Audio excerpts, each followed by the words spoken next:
nom soit glorifié. Amen, amen. Amen, amen. Si c'est votre premier dimanche d'adorer Dieu avec nous en ces lieux, vous étiez peut-être la semaine, mais c'est aujourd'hui votre premier dimanche, mais vous manifestez. Gloire à Dieu, que le nom du Seigneur soit béni.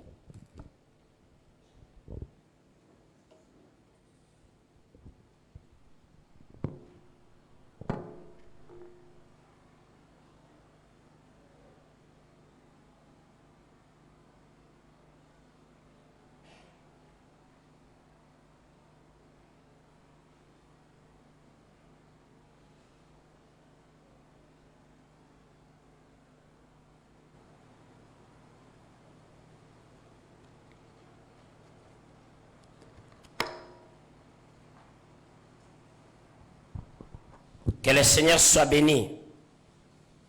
Nous sommes en train de parler du travail à faire pour que les âmes soient sauvées. Le Seigneur dit, suivez-moi et je vous ferai pécheurs d'hommes. C'est là que nous sommes. Le travail du pécheur d'hommes, le travail de l'évangélisation.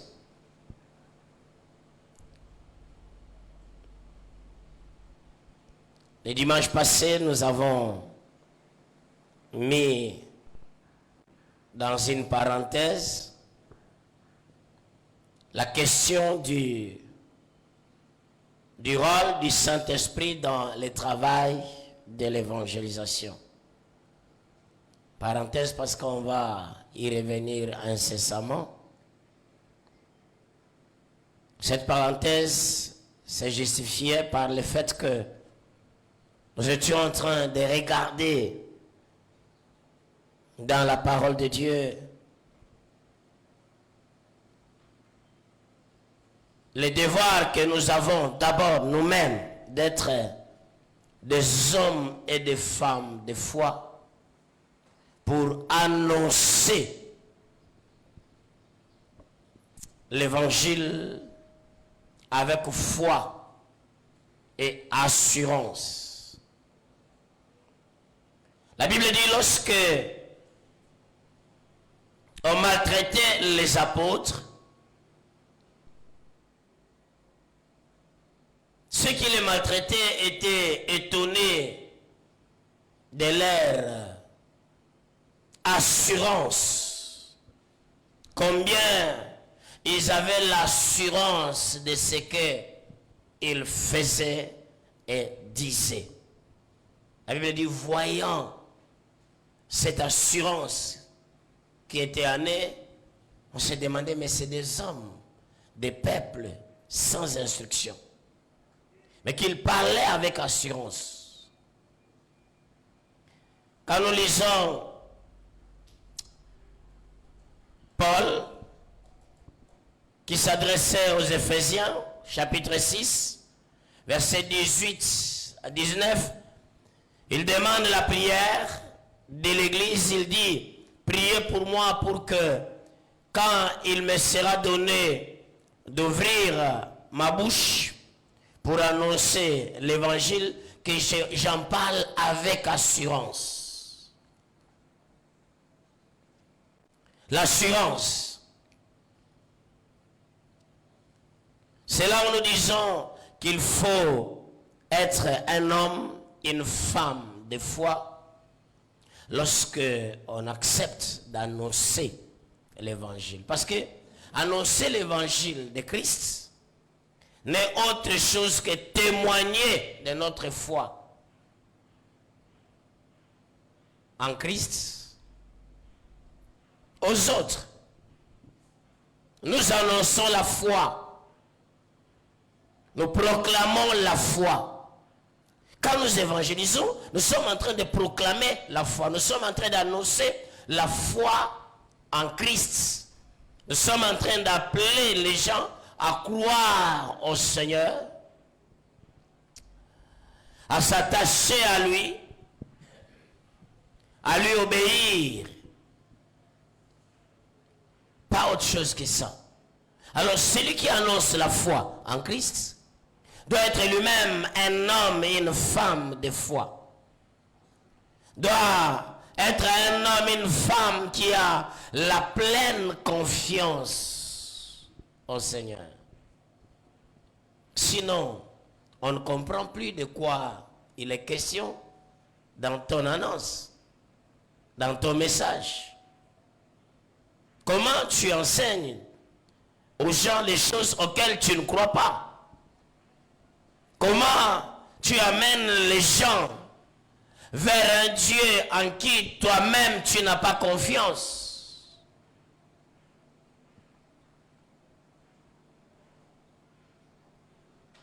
Ça paraît ou ça devient un non-sens. Ça ne se justifie pas. Comment tu vas expliquer ça? Déjà, les gens qui sont dans le marketing, dans la vie séculière, ils sont en train de vous amener à comprendre que le produit qu'il vous présente, il en connaît les bienfaits, la teneur. Il n'a jamais fait la chimie. Il n'a jamais fait la physique. Il ne connaît même pas en profondeur tous les éléments constitutifs de ces produits. Mais il est en train de vous tenter à croire. Un jour, j'étais vers le centre-ville, j'ai vu une jeune dame qui avait des produits qu'elle était en train de vendre. Alors elle m'a approché. Elle était en train de m'expliquer scientifiquement, s'appuyant sur la chimie, ce qu'il y a dans l'intérieur de ce produit.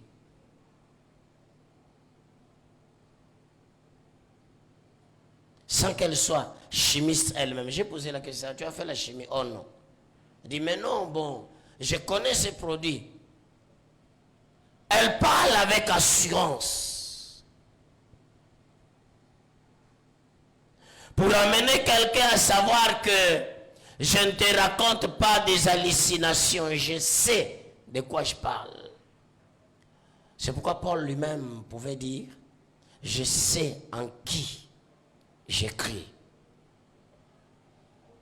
Si nous ne sommes pas des hommes et des femmes de foi, si nous ne sommes pas capables d'avoir pleinement confiance en Dieu, il est certes vrai que en présentant l'évangile même sans conviction, la vie de Dieu, la puissance de Dieu qui est dans sa parole, le nom de Jésus qui est élevé, va opérer.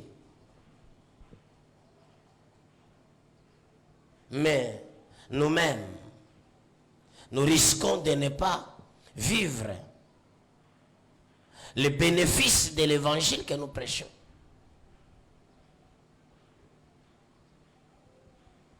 Parce que nous n'avons pas la foi. Nous aurions aidé les gens à venir à Christ. Paul dit, je traite durement mon corps afin de ne pas être rejeté après avoir prêché aux autres. Afin de ne pas être privé de la bénédiction de Dieu. Afin de ne pas être privé de la faveur de Dieu, des promesses de Dieu, après avoir aidé les autres à y accéder. Et ça, c'est un grand piège. C'est ce qui fait que parfois, nous-mêmes, nous menons une vie qui ne plaît pas au Seigneur, mais nous prêchons sa parole en faisant vibrer nos corps. L'assurance, ce n'est pas la vibration de nos corps.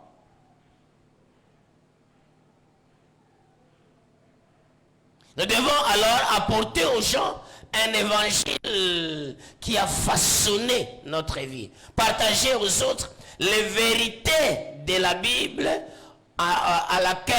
auxquelles nous avons cru nous-mêmes et que nous vivons. Que nous vivons. Prêcher aux gens les choses auxquelles on ne croit pas, c'est s'exposer à la disgrâce. La foi. Nous voyons Daniel.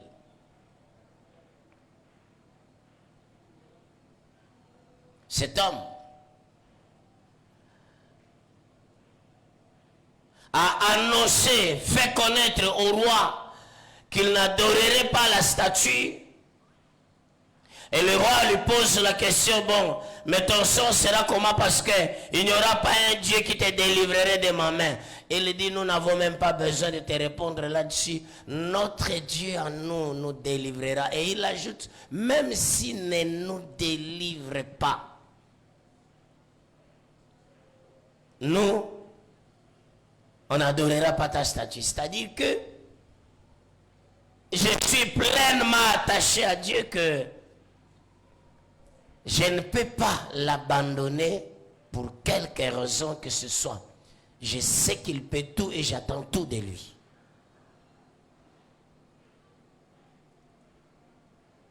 Nous avons proclamé la parole de Dieu à laquelle nous-mêmes nous croyons. Nous continuons dans cette lancée aujourd'hui et nous lisons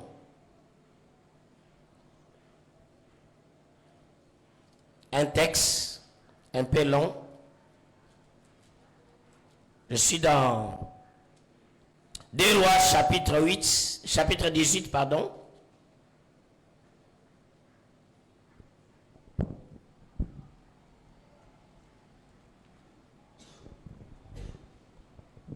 À partir du 1er verset jusqu'au 7e, nous sauterons, nous prendrons du 14e au 21e verset.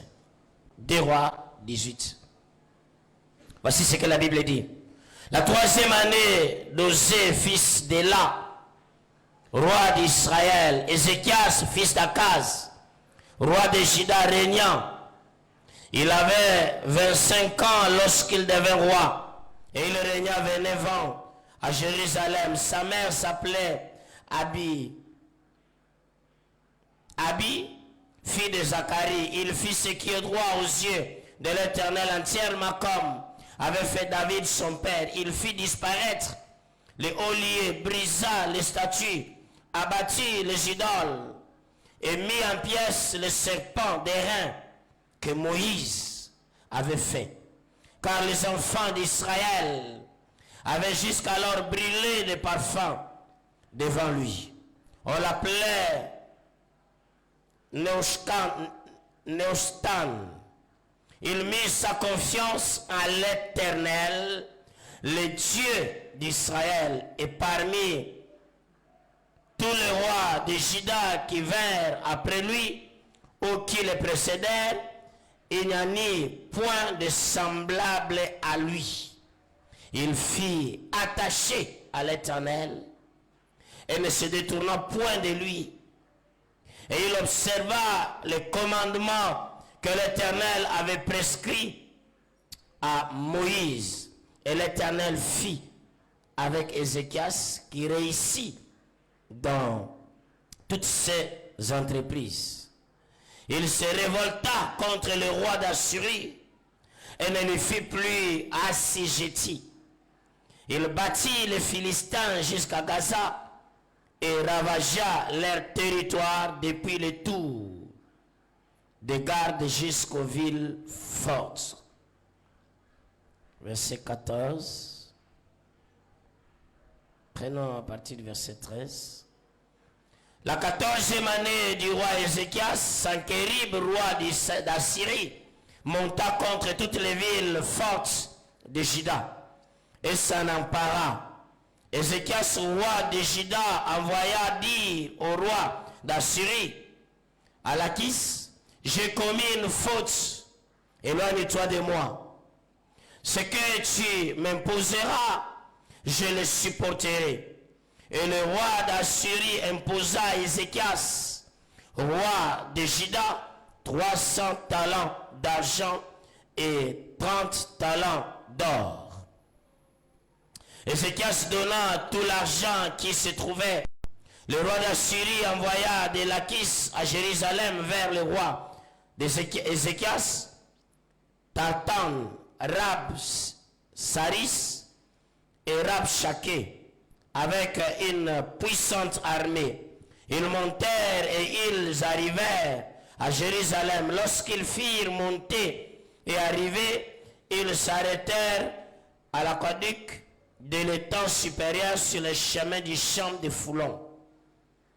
Ils appelèrent le roi et Eliakim, fils de Hilkija, chef de la maison du roi, se rendit auprès d'eux avec Shebna, le secrétaire, et Joach, fils d'Azaph, l'archiviste.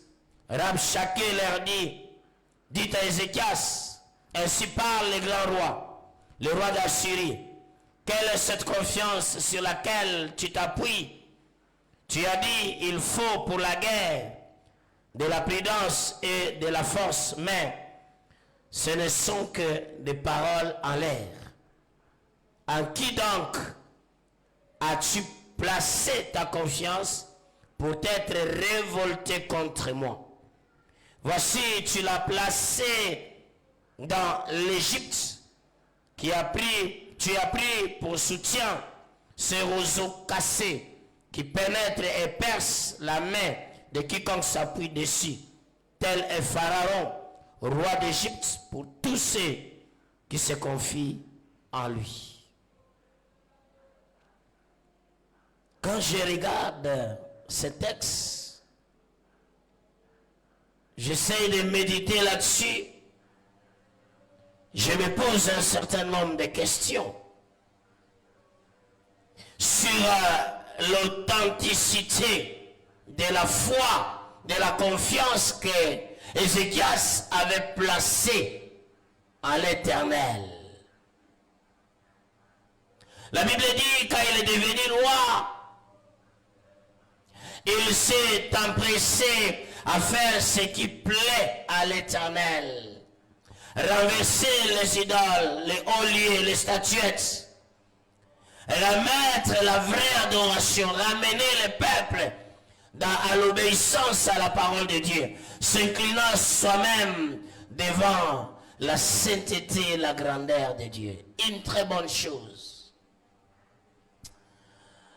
Ça lui fait valoir la bénédiction de Dieu, les grâces de Dieu. La Bible dit l'Éternel était avec lui et il a réussi dans toutes ses entreprises.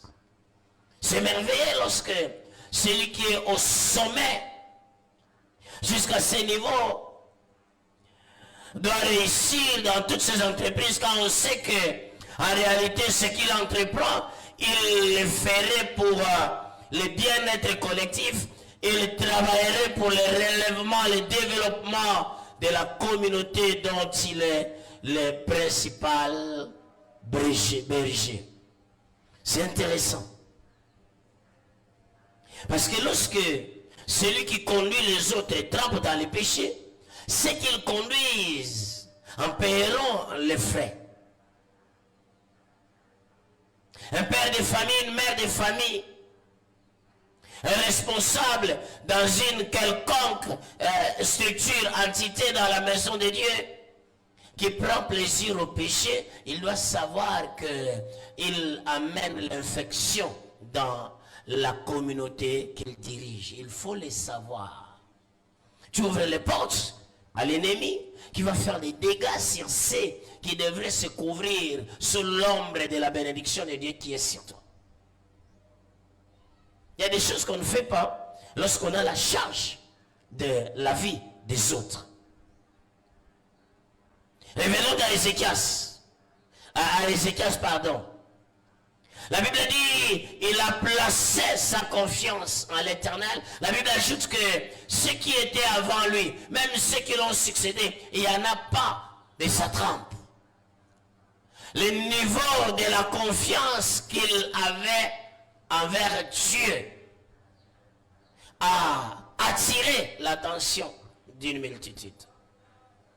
La Bible dit, il s'attacha à l'Éternel et observa les commandements que Moïse avait prescrits au peuple d'Israël. Merveilleuse chose.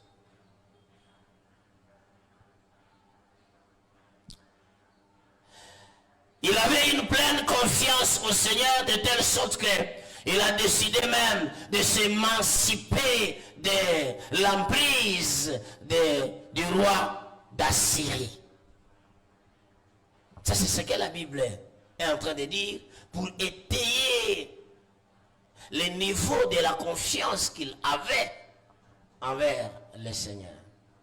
La Bible dit, il se révolta.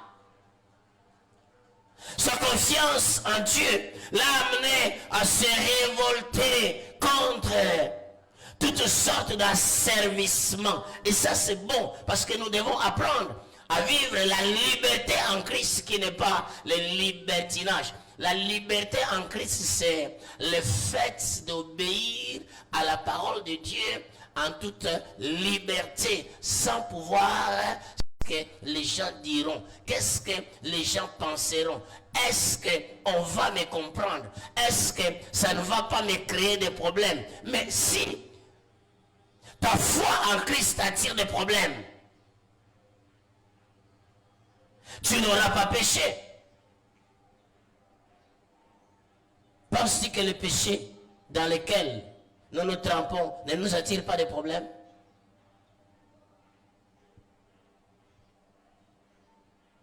Il s'est émancipé. Et en retour, il y a eu la représailles. Le roi d'Assyrie a envoyé une délégation des émissaires pour lui demander de revenir se mettre sous l'emprise, son emprise. S'il veut vivre, s'il veut manger, s'il veut tenir, il envoie des émissaires pour lui dire, demandez à Ézéchias, posez-lui la question, comment il a pu développer cette sorte de témérité jusqu'à se permettre de se révolter contre moi, en qui il place sa confiance. Ce monsieur sait de quoi il est question par rapport à son arsenal militaire, diplomatique, sa puissance politique, son emprise, sa renommée internationale. Il dit, mais écoutez, tu comptes sur le roi d'Égypte, mais ceux qui ont placé leur confiance au roi d'Égypte n'ont pas tenu lorsque moi je me déploie. Alors, viens te rendre. Viens te remettre sous les jougs. Avant que le pire ne t'arrive. C'est là où nous nous retrouvons, frères et sœurs. Et Ézéchias n'a pas tardé. Il renvoie le message, il dit, j'ai commis une faute. Laquelle? Laquelle, mon frère? Laquelle, ma soeur? Ézéchias regrette d'avoir décidé de se libérer du joug humain pour se mettre pleinement sous l'autorité de Christ. Il dit, j'ai commis une faute. Je me demande, est-ce que vraiment c'est faisable? Toi et moi qui avons prêché la parole de Dieu aux autres, qui avons amené des multitudes aux autres, avons-nous droit de regretter d'avoir choisi Jésus parce que les choses sont compliquées?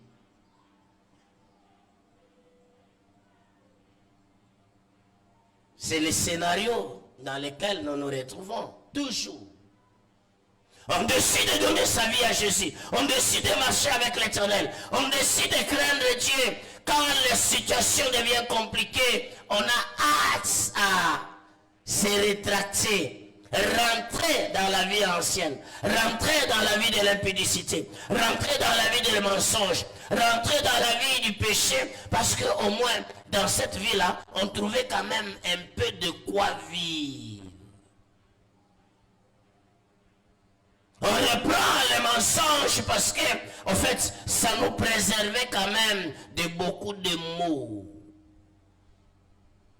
On retourne vers les messieurs qu'on avait déjà abandonnés, disant, à cause de Jésus, je ne peux pas continuer la vie du péché dans lequel je me voterai avec ce monsieur. Mais lorsque, à cause de notre foi, à cause de notre décision de craindre Dieu, de marcher avec Dieu, les situations difficiles s'ensuivent, on se rétracte, on retourne. Il dit, j'ai commis une faute. D'avoir mis ma confiance au Seigneur, j'ai commis une faute.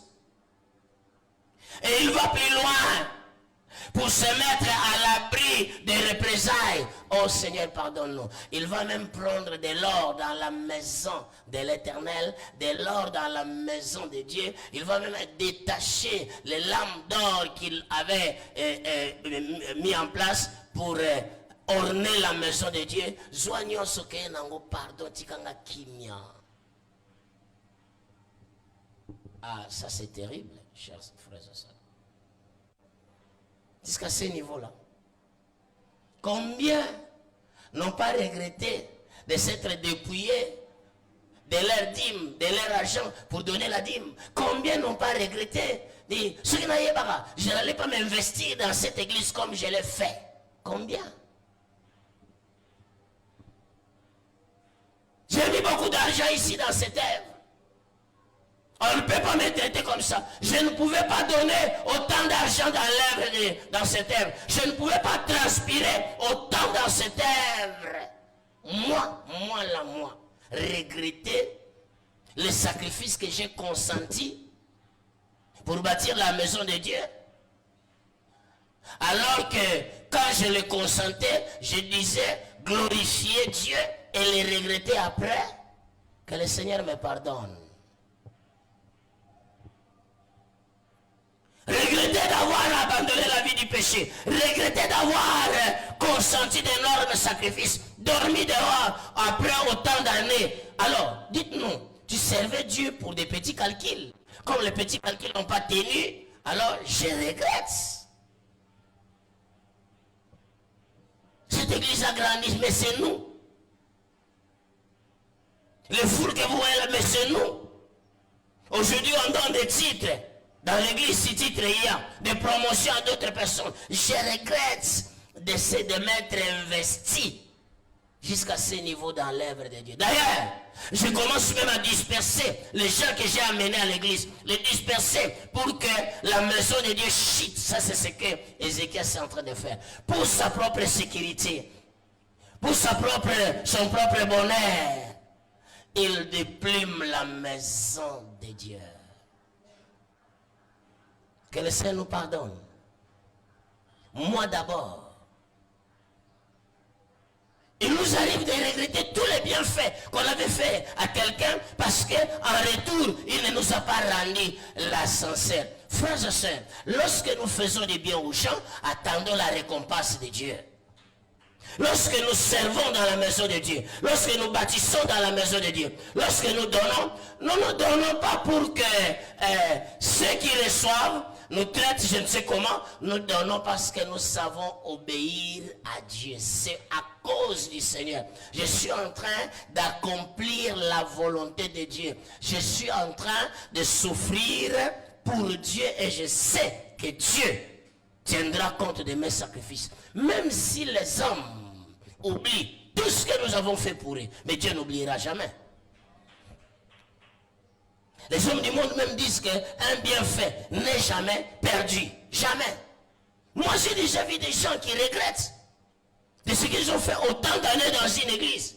Et ont bâti cette église. Mais si tu savais que c'était la maison de Dieu que tu bâtissais, et que Dieu, la Bible dit, servez de mieux amis du Seigneur, sachant que votre sacrifice ne sera pas vain dans le Seigneur. Ézéchias, à cause des menaces, à cause des temps difficiles, tu te livres aux choses abominables, dépouiller la maison de Dieu pour aller soutenir, pour aller te protéger devant un païen. Les trésors de la maison de Dieu, les trésors de sa propre maison, donner en sécurité pour sa sécurité. La Bible dit, qu'est-ce qu'un homme peut donner en retour contre son homme?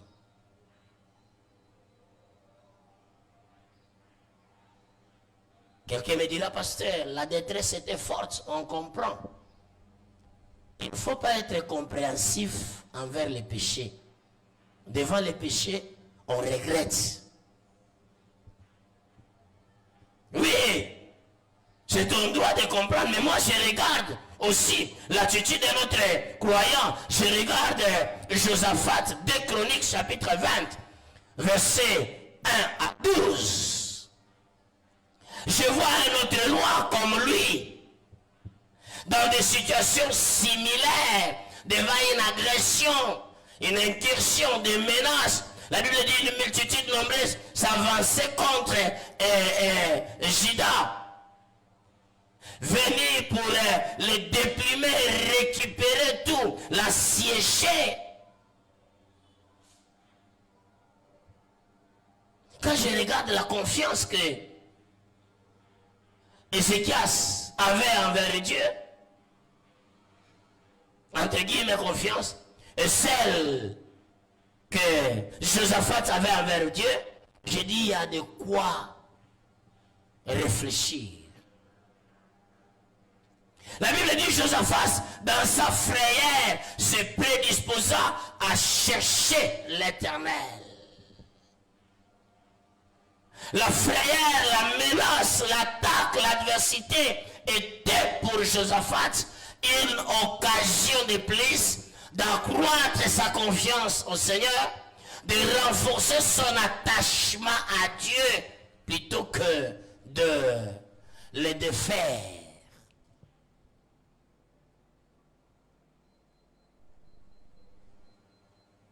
Plutôt que de le défaire.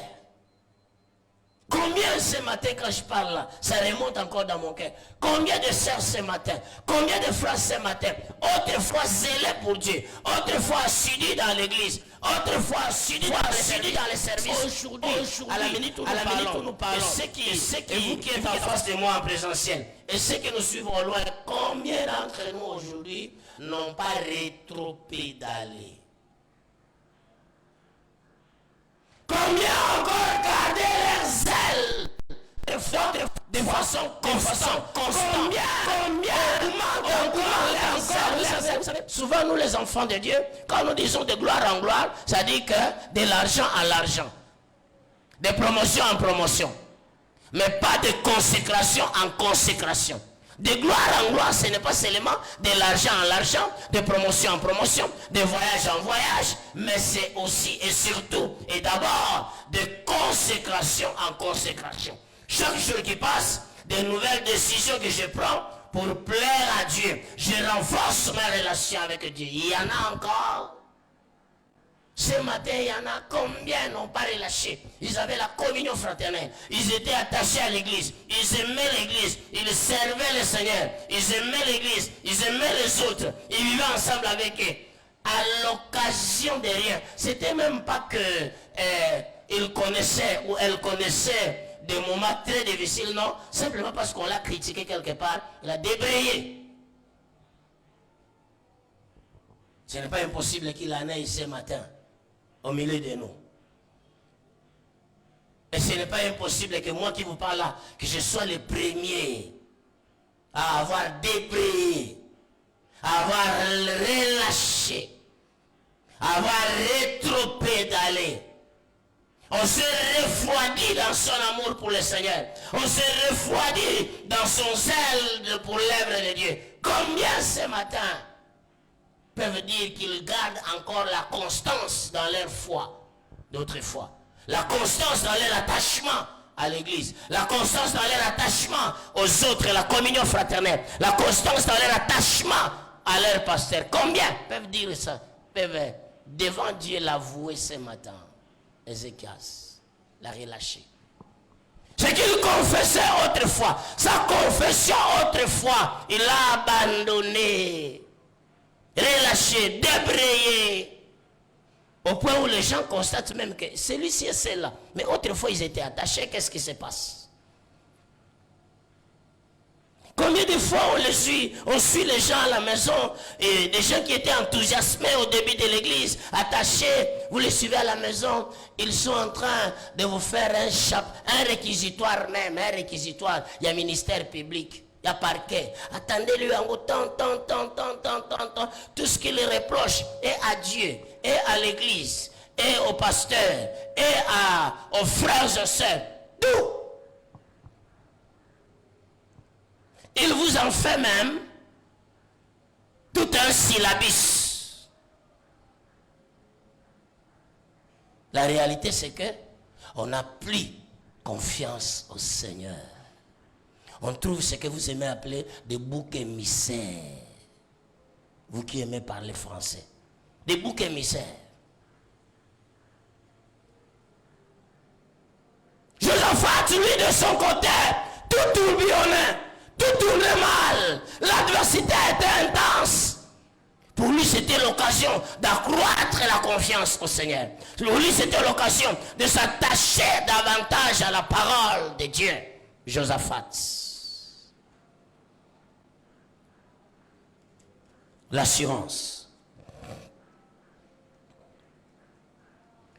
Quelqu'un me dira, oui, mais pasteur, mais Ézéchias est allé chercher Dieu. Il a envoyé les émissaires auprès d'Ésaïe pour demander la prière et lui-même est allé dans la maison de Dieu. Mais je suis d'accord avec vous si vous le dites. Vous avez vraiment dit ce que la Bible a dit. Alors, jetez un coup d'œil dans la parole de Dieu pour voir de quelle manière Ézéchias s'est mis à chercher Dieu.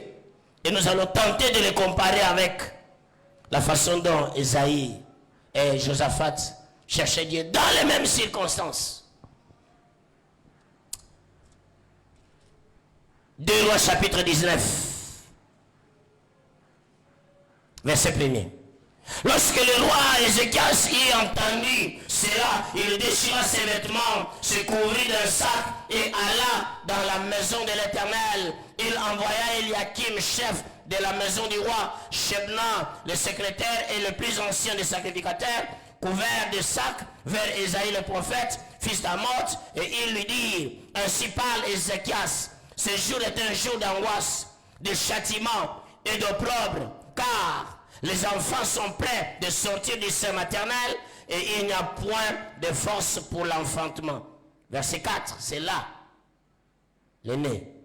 Peut-être l'Éternel, ton Dieu, a-t-il entendu toutes les paroles de Rabshakeh, le roi, que le roi d'Assyrie, son maître, a envoyé pour insulter au Dieu vivant. Et peut-être l'Éternel... Revenons dans 2 Chroniques, chapitre 20, verset 1er et suivant. Après cela, les fils de Moab et les fils d'Ammon, et avec eux les Maonites, marchèrent contre Josaphat pour lui faire la guerre. On vint en informer Josaphat en disant, une multitude nombreuse s'avance contre toi depuis l'autre côté de la mer, depuis la Syrie, et ils sont à Hatzaton Tamar, qui est Engedi. Dans sa frère, Josaphat se disposa à chercher l'Éternel et il publia un chêne pour tout Juda. Juda s'assembla pour invoquer l'Éternel et l'on vint de toutes les villes de Juda pour chercher l'Éternel. Josaphat se présenta au milieu de l'assemblée de Juda et de Jérusalem dans la maison de l'Éternel devant les nouveaux parvis et il dit, Éternel, Dieu de nos pères, n'es-tu pas Dieu dans les cieux? Et n'est-ce pas toi qui domines sur tous les royaumes des nations? N'est-ce pas toi qui as en main la force et la puissance à qui nul ne peut résister? N'est-ce pas toi, ô notre Dieu, qui as chassé les habitants de ces pays devant ton peuple d'Israël et qui l'a donné pour toujours à la postérité d'Abraham qui t'aimait? Ils l'ont habité et ils t'y ont bâti un sanctuaire pour ton nom, en disant, s'il nous survient quelque calamité, l'épée, le jugement, la peste ou la famine, nous nous présenterons devant cette maison et devant toi, car ton nom est dans cette maison. Nous crierons à toi du sein de notre détresse et tu exauceras et tu sauveras. Maintenant, voici les fils d'Ammon et de Moab et ceux de la montagne de Séhir, chez lesquels tu n'as pas permis à Israël d'entrer quand il venait du pays d'Égypte, car il se détournait d'eux et ne les a pas détruits. les voici qui nous récompensent en venant nous chasser de ton héritage, dont tu nous as mis en possession. Oh notre Dieu, n'exerceras-tu pas tes jugements sur eux, car nous sommes sans force devant cette multitude nombreuse qui s'avance contre nous, et nous ne savons que faire. Mais nos yeux sont sur toi. En lisant seulement, vous constatez que l'un était plein d'assurance lorsqu'il se retournait vers Dieu, plein de confiance en l'Éternel, lorsqu'il criait vers Dieu au milieu de sa détresse, et l'autre est tombé dans l'incrédulité. Ézéchias demande la prière. Dans sa prière, il dit peut-être que l'Éternel a entendu. Il n'est pas sûr que Dieu a entendu. Peut-être que l'Éternel exercera ses jugements. Il n'est pas convaincu que Dieu agira. L'homme qu'on dit avoir eu la confiance à l'Éternel. Ayebite soki nzamba kusala, soki nzamba kusala te, il va à mangengenge quand même. Ayebite soki nzamba kusala, soki kusala te, mais il entre quand même dans les jeux de la prière. La Bible dit, au milieu de ça, il va retourner dans la maison de Dieu. C'est-à-dire aller invoquer Dieu, mais lui-même là, il dit peut-être. N'ayebite, naza sûreté. C'est pas évident que le Seigneur va agir, mais prions quand même, comme pour remplir une formalité religieuse. La prière n'est pas une formalité religieuse, la prière est un acte de foi et de confiance totale à l'Éternel. Peut-être, Ézéchias, peut-être. Donc tu ne sais pas, tu n'es pas sûr. Si Dieu va agir, il ne va pas agir. Parce que pour toi, quand tu regardes la puissance militaire des Assyriens, tu dis, Nzamba Okogata, Dieu ne saura pas, Dieu ne tiendra pas devant la méchanceté des Syriens. Je ne vois pas qu'est-ce que Dieu va faire. Bon, pour qu'on ne me dise pas, est-ce que tu avais prié? Prions quand même. Sans assurance. La confiance en Dieu sans assurance. Mais ça, c'est une drôle de confiance en l'Éternel. Curieusement, c'est le genre de confiance que nous, vous et moi, pas vous, moi, j'ai en Dieu, devant des situations difficiles. Nous sommes toujours abattus. Nous ne nous relevons pas. Nous sommes toujours fessés. Nous sommes toujours défaitistes. Ça me rappelle ces hommes qui sont partis explorer les pays de Canaan sur l'ordre de l'Éternel, et qui reviennent, qui disent, attends, nos enfants risquent d'être une proie là-bas, devant le fils d'Anak, nous ne sommes que des simples sauterelles. Ah, que le Seigneur nous pardonne. Quelle foi. Quand la Bible définit la foi, la Bible dit, la foi est une ferme assurance. Voyez-vous la fermeté de l'assurance dans la prière d'Ézéchias? Jacques chapitre 5, verset 14 et suivant, vous allez jusqu'à vers la fin. La Bible parle de la prière de foi qui sauve, qui guérit, qui délivre. La prière de la foi qui a l'efficacité. Et la foi en elle-même, la Bible dit, c'est une ferme assurance.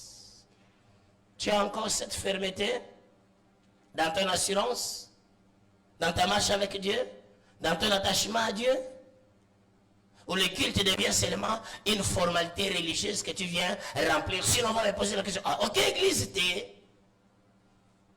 Le service devient une affaire de formalité. On dit, bon, les responsables me diront, ah, comment tu as abandonné le service?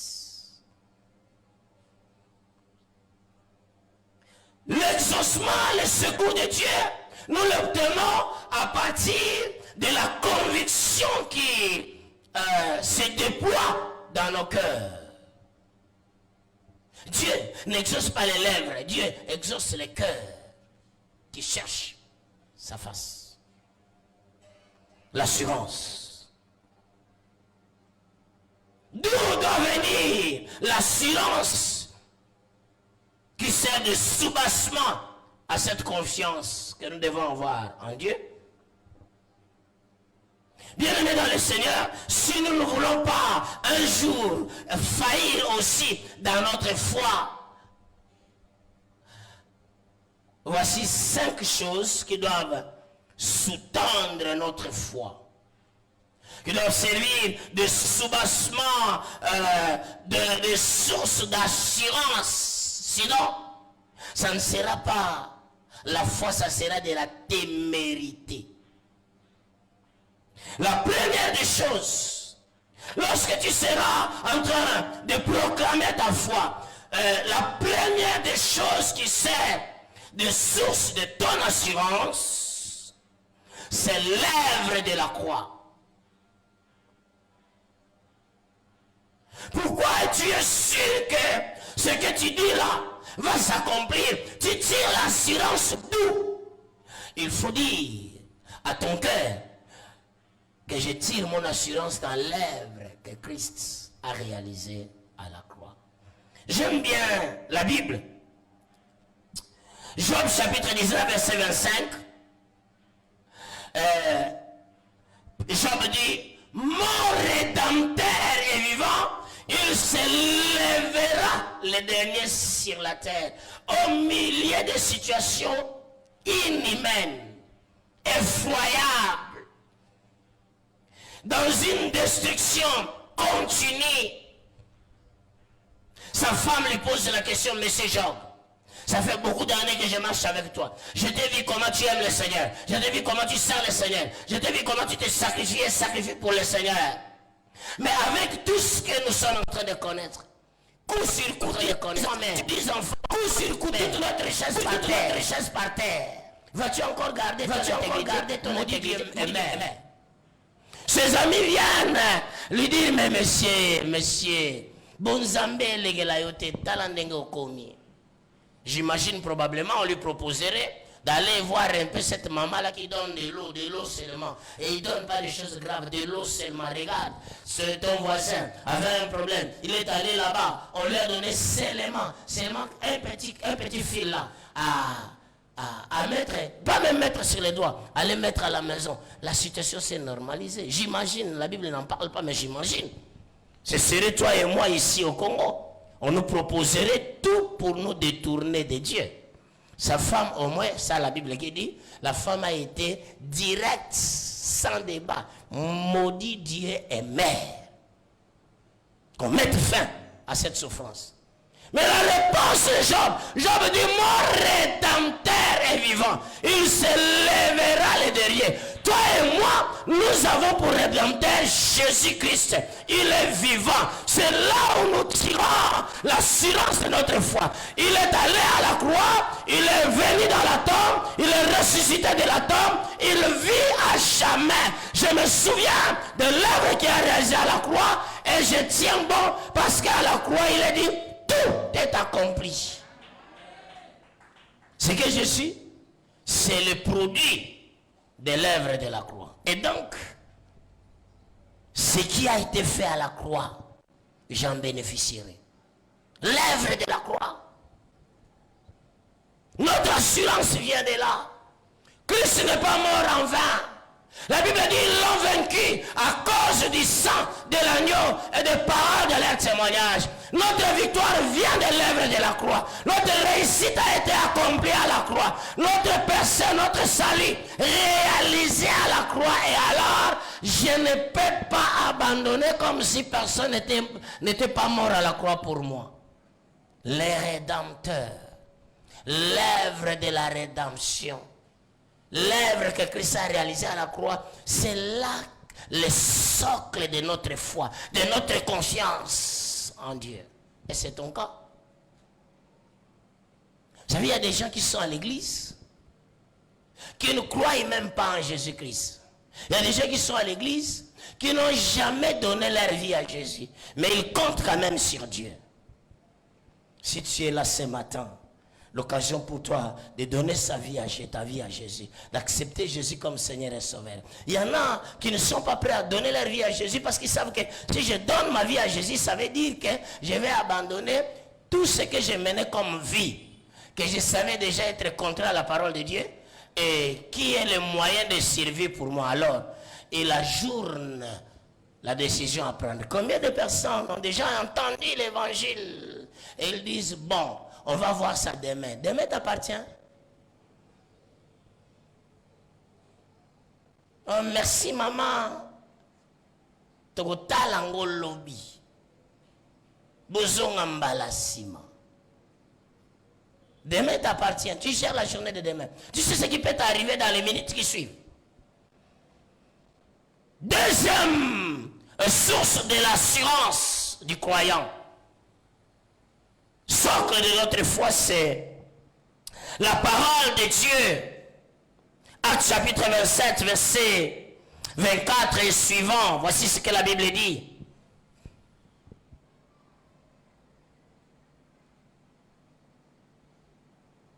Prenons à partir du verset 22.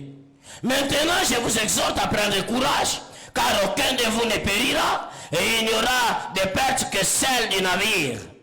Un ange du Dieu à qui j'appartiens et que je sers m'est à Paris cette nuit et m'a dit, Paul, ne crains point, il faut que tu comparaisses devant César.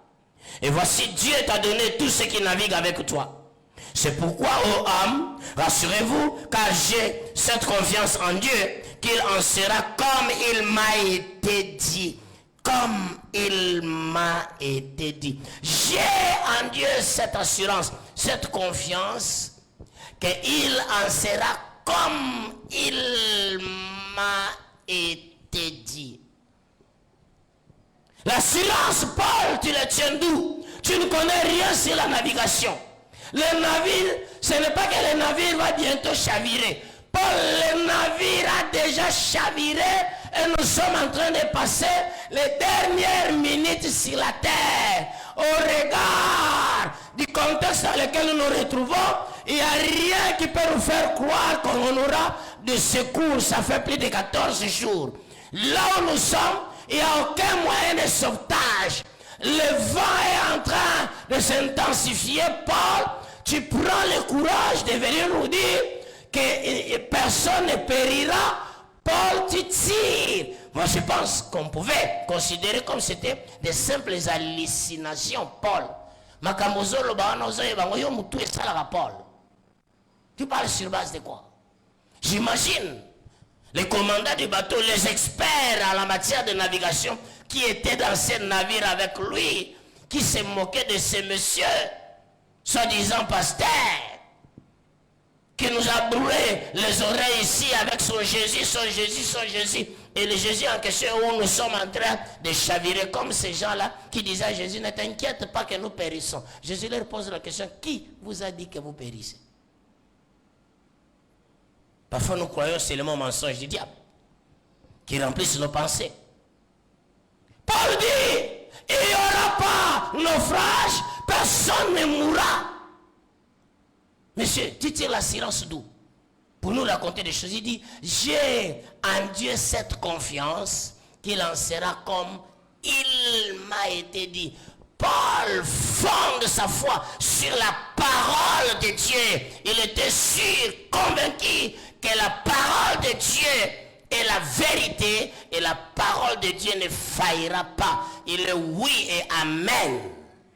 C'est là que doit venir l'assurance au milieu des vents et des tempêtes. Un chrétien normal, lorsque tout tourne mal, il s'attache aux Écritures saintes. C'est ça le premier volet, fondamental de la parole de Dieu.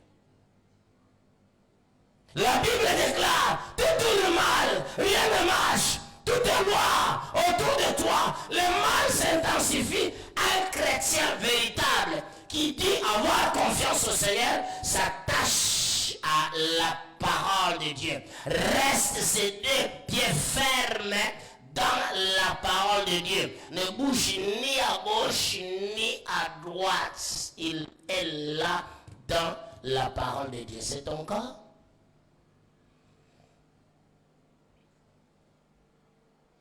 La foi qui n'est pas fondée sur la parole de Dieu n'est pas celle en Dieu et n'est pas salutaire non plus.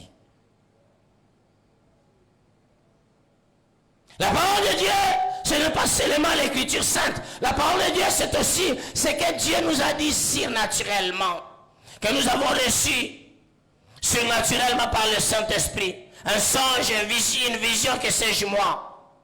Vous savez, souvent, lorsque tout est compliqué, tout est noir, le vent en pourpre, souvent nous oublions même ce que Dieu nous avait dit il y a 5 ans, il y a 3 ans, il y a 4 ans.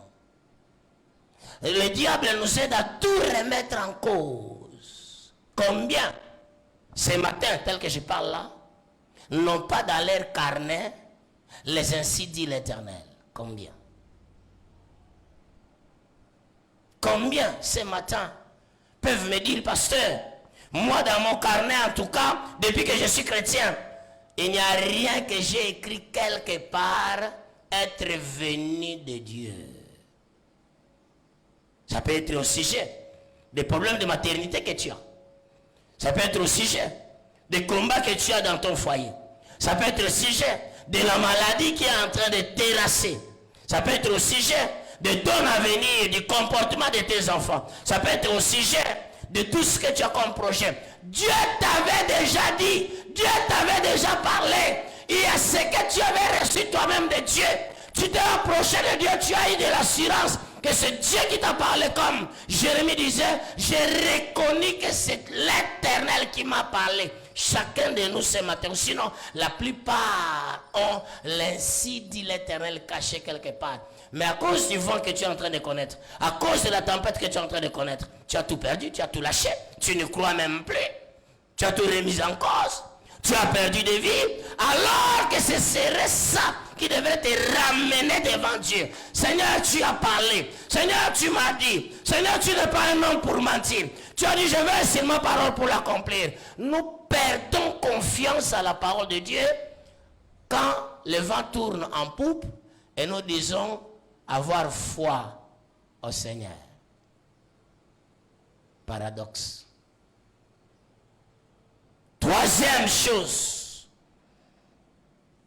constituant le socle de notre assurance, notre confiance en Dieu, c'est la fidélité de Dieu. Alléluia.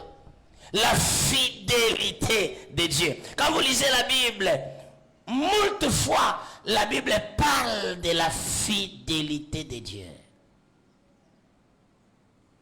La Bible dit Dieu est fidèle, c'est-à-dire que la fidélité c'est même la nature de Dieu. Ce n'est pas un comportement que Dieu adopterait comme toi et moi avons l'habitude d'adopter les attitudes de fidélité ou d'infidélité. Ça dépend du contexte dans lequel nous nous serons retrouvés. La fidélité est la nature même de Dieu. Dieu, lui, il est fidèle. La fidélité, c'est le caractère d'une personne qui ne renonce pas à un engagement pris, qui ne renonce pas à une parole donnée, il ne renonce pas. La fidélité de Dieu. Dieu est fidèle. Dieu est fidèle. La Bible dit même lorsque nous serons infidèles, lui, il reste fidèle. La Bible ajoute parce qu'il ne peut pas se renier lui-même.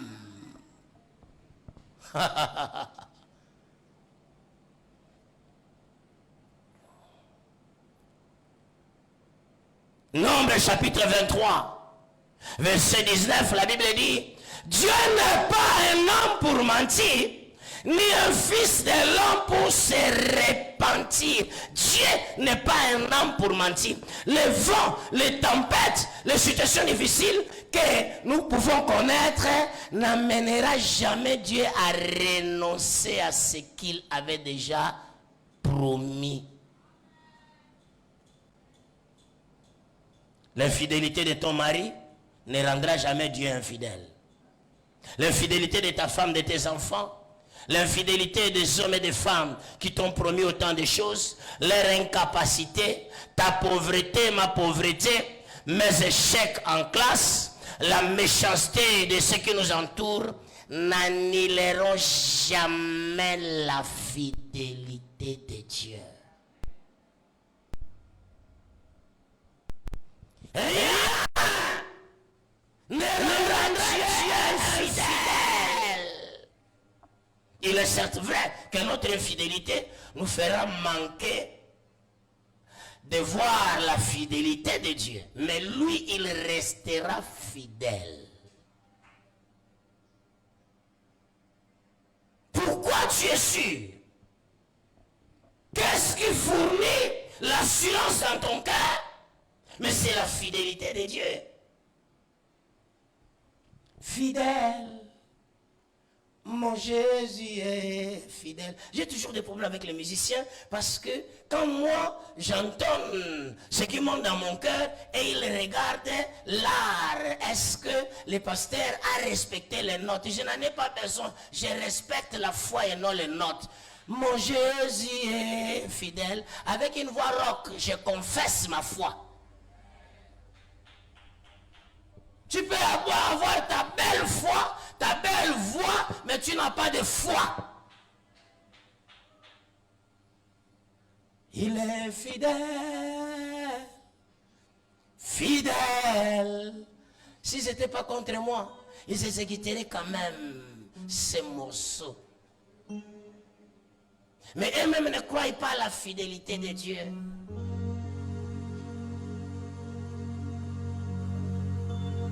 Nous traitons avec un Dieu fidèle. Nous servons un Dieu fidèle. Mais nous le servons au milieu des infidélités.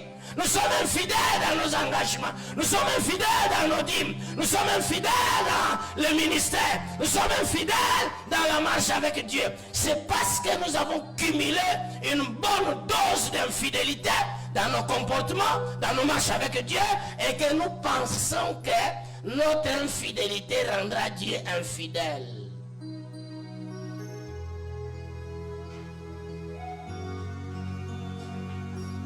Alléluia. Il est fidèle. Celui qui m'a promis le mariage, celui qui m'a promis le ciel, celui qui m'a promis l'onction, celui qui m'a promis le travail, celui qui m'a promis la maternité est fidèle. Dieu est fidèle. J'adore un Dieu fidèle. La Bible dit même lorsque nous sommes infidèles, il demeure fidèle. Il ne peut pas se renier lui-même. Dieu est fidèle. La Bible dit Dieu n'est pas un homme pour mentir, ni un fils de l'homme pour se repentir. C'est là où je tire mon assurance. Alléluia. Yes. Alléluia. Jésus. Shandarabasanda. Yamarobos. Alléluia. Mon Jésus est fidèle. Mon Jésus est fidèle. Yes. Mon Jésus est fidèle. Mon Jésus est... Oh, il est fidèle. Est-ce que tu peux bien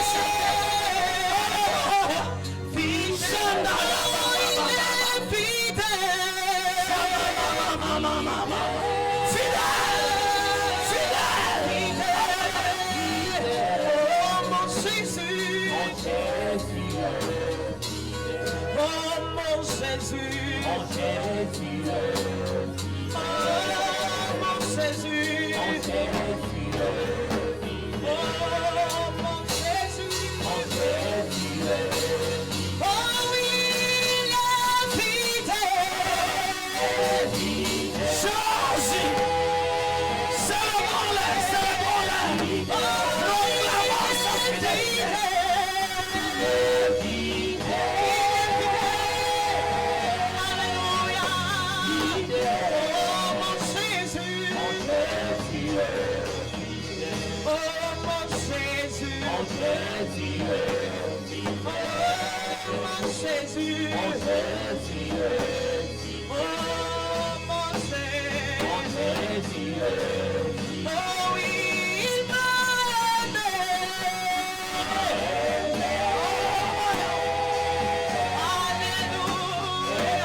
Il faut apprendre à rappeler à ton âme, à rappeler à ton entourage, à rappeler à Satan et à ses démons que tu as un Dieu fidèle.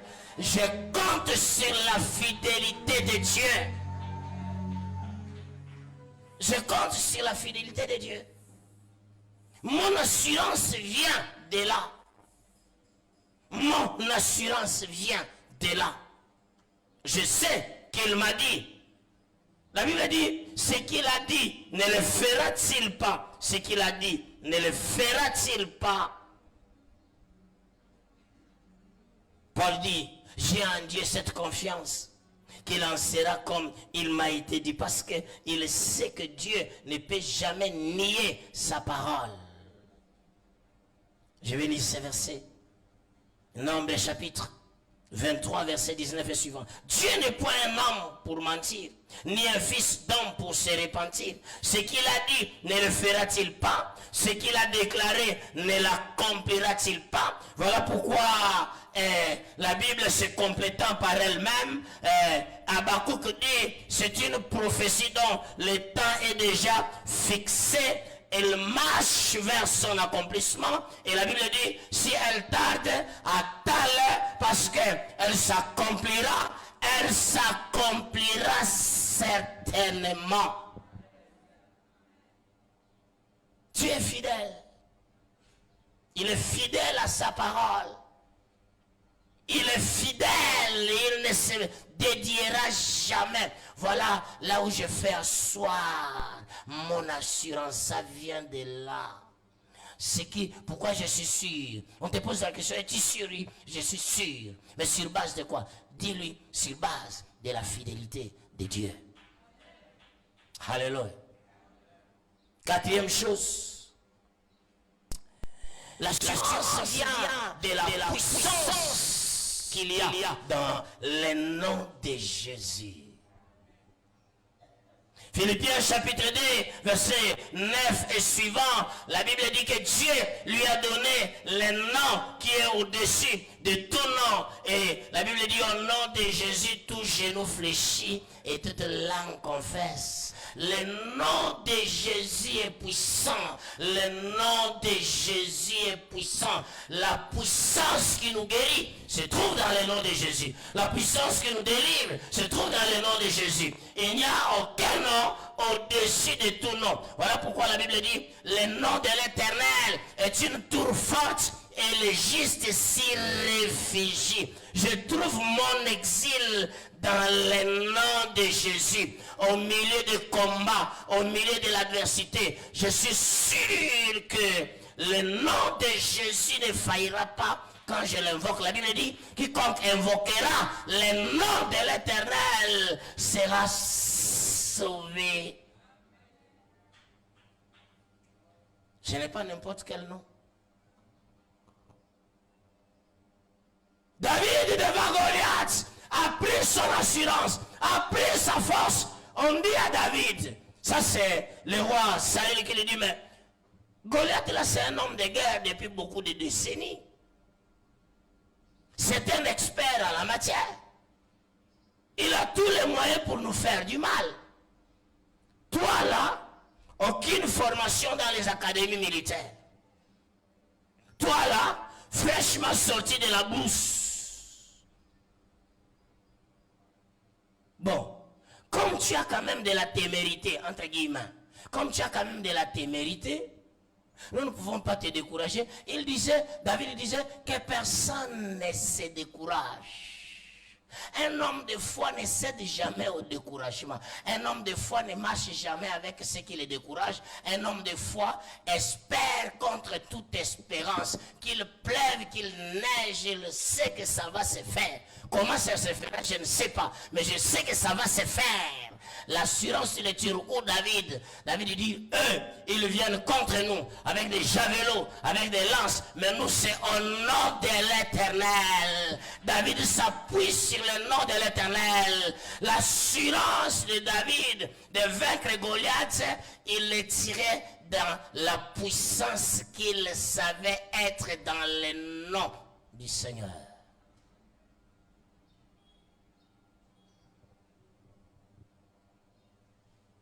Le nom de Jésus. Ça me suffit. Le nom de Jésus. Je suis sûr que le Seigneur va honorer son nom que je porte. Dieu, à cause de son nom que nous portons, parce que nous sommes un peuple qui porte son nom, à cause de son nom que nous portons, Dieu se met à l'œuvre. Il y a des choses que Dieu ne permettra pas, qui nous arrivent au milieu de nos infidélités, parce que Dieu tient à l'honneur de son nom que nous portons. Alors, il faut porter le nom de Dieu avec sincérité. Qu'en est-il de celui qui ne porte pas le nom de Jésus? Le nom de Jésus, nous ne le portons pas en déclarant au nom de Jésus, en déclarant au nom de Jésus. Non, le nom de Jésus, nous nous identifions à ça lorsque nous croyons en Jésus-Christ comme Seigneur et Sauveur. Si nous sommes sincères dans notre foi en Jésus-Christ, même le monde des ténèbres nous identifie à Christ. Voilà pourquoi on ne vient pas à l'église comme un religieux, un simple religieux. Dernière chose, Hébreux chapitre 4 verset 16, et nous terminons par là. Hébreux 4 verset 16. C'est ce que la Bible dit.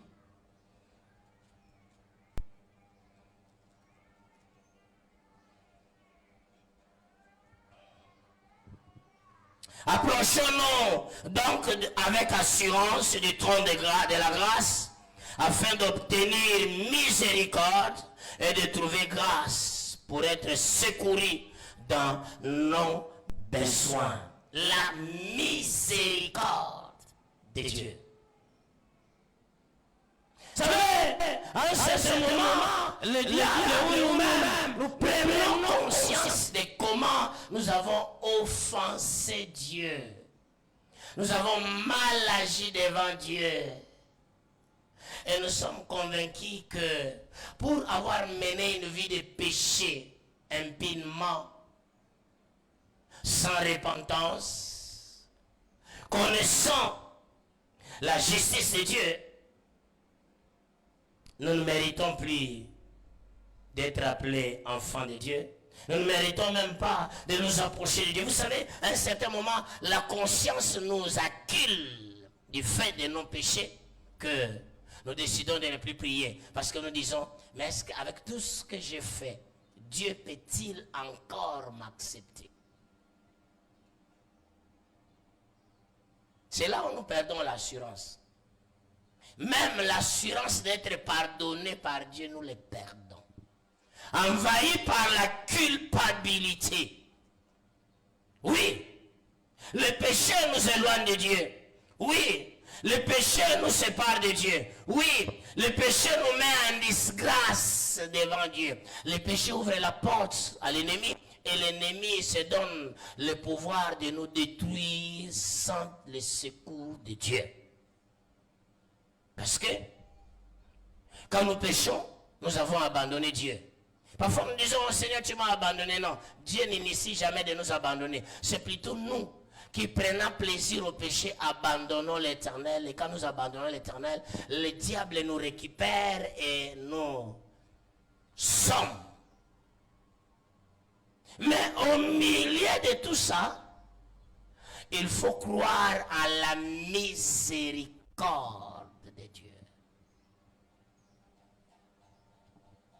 La Bible dit, nous nous approchons avec assurance du trône de grâce.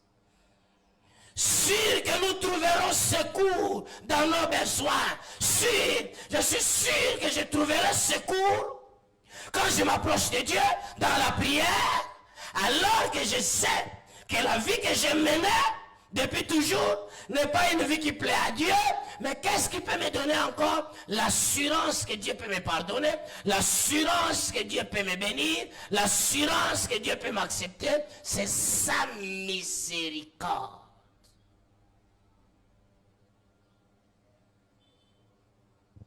C'est la miséricorde de Dieu que nous ne devons pas prendre en vain. Nous devons plutôt saisir cette miséricorde et nous repentir. Un véritable enfant de Dieu peut tomber dans les péchés, mais ne peut pas vivre dans les péchés. Ainsi, une fois que tu tombes dans les péchés, il faut que tu te repentes sincèrement et sur place. Tu n'attends pas venir au culte pour demander pardon à Dieu auprès d'un homme. C'est bon, pas mauvais, d'approcher un aîné dans la foi, un ami dans la foi, partager avec lui tes échecs dans la marche avec Dieu, envie d'un conseil de la prière. Mais la repentance, c'est d'abord auprès de Dieu.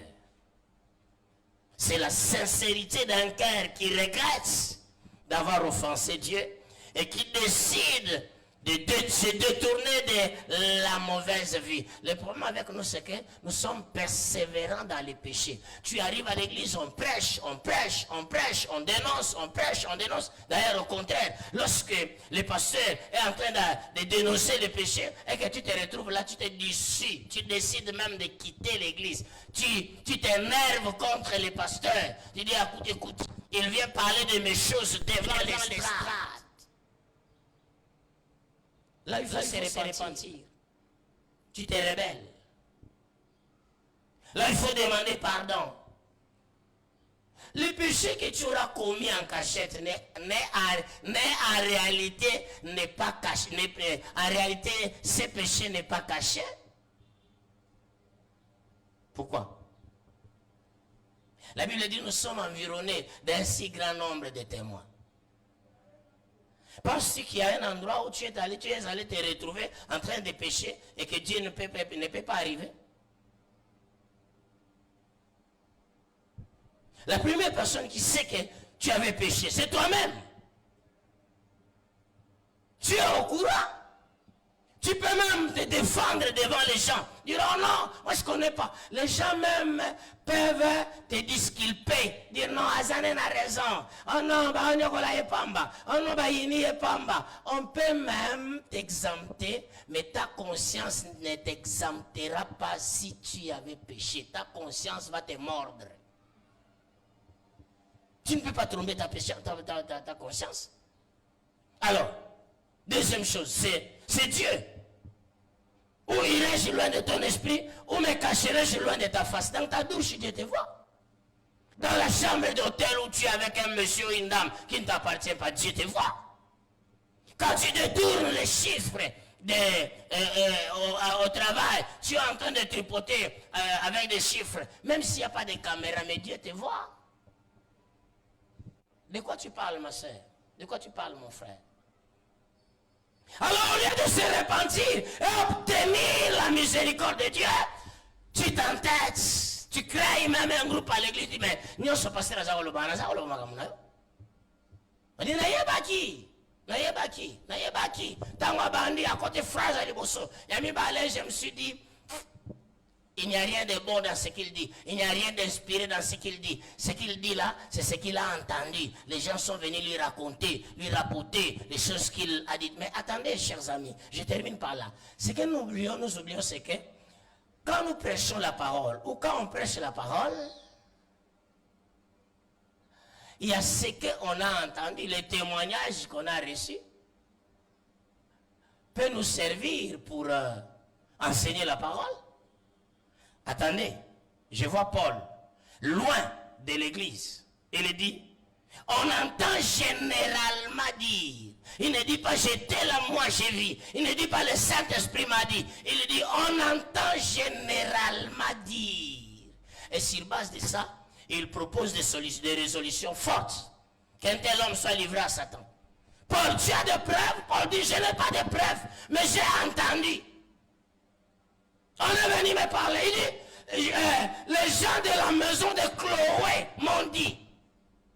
Alors pourquoi on pense que quand les pasteurs prêchent, il faut zaka muli montaï ici. Oui, mais c'est pour ta guérison. Si c'est maman Nana qui a parlé au pasteur, mais c'est pour ta guérison. Le problème n'est pas là. Je ne dis pas qu'il faut humilier les gens sur l'estrade. Mais je dis que souvent, quand on prêche la parole, et que la parole nous touche, au lieu de se repentir, parce que notre péché, la parole l'a amené en lumière, nous organisons notre défense. Bien sûr, nous sommes en démocratie. Mais avec ta démocratie, tu risques de te retrouver en enfer. Avec ta démocratie, tu risques de manquer l'accès dans la présence de Dieu. La Bible dit, approchons-nous du trône de grâce. Vous savez, on peut être à l'église, en pleine prière, mais on n'est pas devant le trône de Dieu parce que les péchés nous séparent de Dieu. La miséricorde de Dieu. Mais un chrétien véritable ne doit pas aussi vivre dans la culpabilité. Tu as demandé pardon, tu dois savoir que Dieu est miséricordieux. J'ai demandé pardon sincèrement.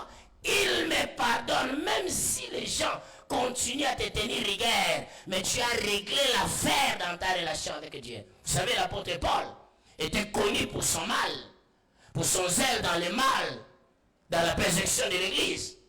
Il arrive à Damas, conscient qu'il a donné sa vie à Jésus, conscient qu'il a fait la paix avec Dieu, conscient qu'il a choisi une nouvelle vie, il s'est mis à prêcher, il était sûr des choses qu'il disait. Les gens disent, mais c'est lui qui prêche là. N'est-ce pas lui qui faisait? N'est-ce pas lui? Et d'ailleurs, n'est-il pas venu ici pour arrêter ces gens? Vous savez, ce qui s'est passé entre toi et Dieu au jour de ta conversion, il n'y a que Dieu qui sait. Les hommes n'ont qu'à te traiter comme ils t'ont connu autrefois. Mais si tu as fait la paix avec Dieu, tu as fait la paix avec Dieu. Même si à l'église, on te sanctionne. Même si c'est injustement qu'on te sanctionne. Le problème, c'est ta conscience, ta relation, ta communion avec Dieu. En âme et conscience, tu sais que c'est qu'on me reproche ça. Je ne l'ai jamais fait. Ou alors, pour l'avoir fait, en âme et conscience, tu sais que j'ai demandé pardon à Dieu et je sais que Dieu m'a pardonné. Il n'y a pas un péché que Dieu ne pardonne pas. On amène la femme devant une assemblée pour les juger. Jésus pose la question, qui d'entre vous n'a jamais péché? Personne. Jésus dit, va, mais ne péche plus. Tu n'as pas à te mordre le cœur. Tu n'as pas à te culpabiliser jours et nuits pour la vote. Il y a même des gens qui confessent les mêmes péchés autant de fois. Na janvier à Senga Gizambe Limbisi City, Limisanga, na Kotagi na chambre hôtel, na Mobali, et puis, après avoir demandé pardon à Dieu, lui croyait que quand je demande pardon à Dieu à 8h, à 8h30, bon, Nazaro Luka, Libala Nazaro Luka, voyage Nazaro Luka, Nasuyango. Comme ça ne vient pas, ça fait 2 ans, il considère que non. Il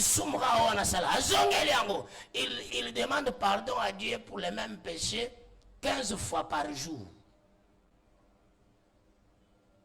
La foi n'est pas ça. Amen, amen. La foi n'est pas ça. J'ai demandé pardon, j'ai fait la paix avec Dieu. Si les gens ne me croient pas, je ne l'ai pas fait pour plaire aux hommes. Amen, amen.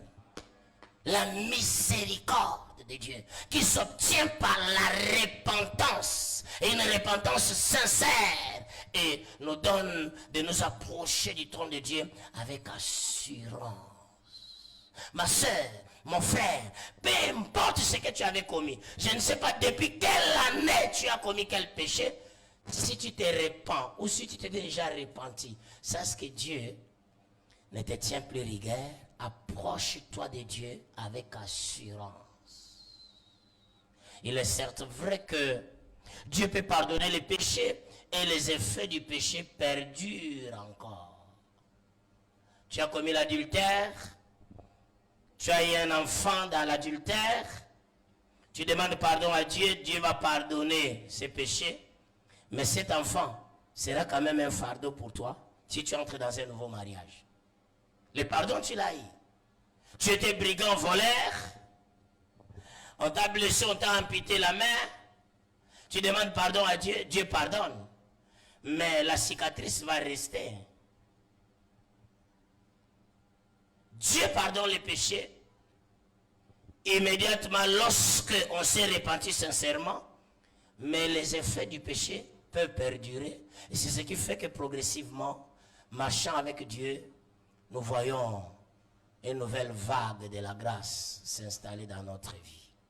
Que Dieu vous bénisse. Seigneur, merci pour ta parole, pour ton esprit, pour ta grâce. Après nos deux cultes merci de nous faire du bien. Au nom de Jésus. Amen. Les paniers sur lesquels nous y mettons notre dîme, notre offrande.